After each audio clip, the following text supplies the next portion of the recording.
এই যে লোকটা ধরা খাইছে না, এই লোকটা দেখলাম নির্বাচনের সময় এইভাবে সাদা পর্দা লাগাইছে, এই পাশে মেয়েরা আর এই পাশে কোনি দাঁড়ায় দাঁড়ায় পর্দার কাছে যায়, এমনি এমনি কয় আপনারা ভালো করে চলবেন, পর্দা করবেন।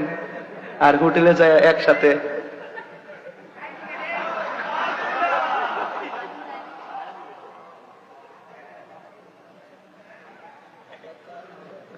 মেয়ের বয়স 14, বাপের বয়স 36, আইনের বয়স 60 না 65। কি একটা হিসাব নিকাশ দেখছেন নি? 75 নি 75 65 বছরের বড়। এগুলো হলো বিকৃত মানসিকতা। কথা কোন ঠিক কিনা?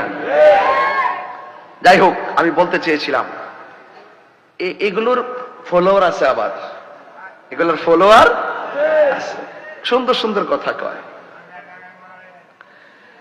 উম্মে সালমা, ওই যে রসুল যে বলছেন তুমি দেখো বোতলের ভিতরে কি আছে, এটা গায়েবের খবর। কথা কন ঠিক কিনা? রসুল তো আগেই বলে গেছেন, আর ওই মৌলবী বলে রসুল জানে না।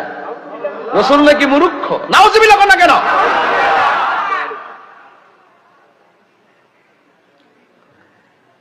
আমাকে অনেকে বলে হুজুর দেশের পরিস্থিতি তো ভালো না, এখন আপনি একটু হিসাব নিকাশ করে কথা বলেন। আমার 2 দিন পরে পরে হুমকি দেখো তোর আয়ু শেষ। আমি কই আপনি আজরাইলের দায়িত্ব কোন দিন থেকে পাইছেন? আপনি আজরাইলের দায়িত্ব কোন দিন থেকে পাইছেন? তা আমার সামনে আইন। মৃত্যু একদিন হবে, সাদাকে সাদা বলতে হবে, কালোকে কালো বলতে হবে, হককে হক বলতে হবে, বাতিলকে বাতিল বলতে হবে।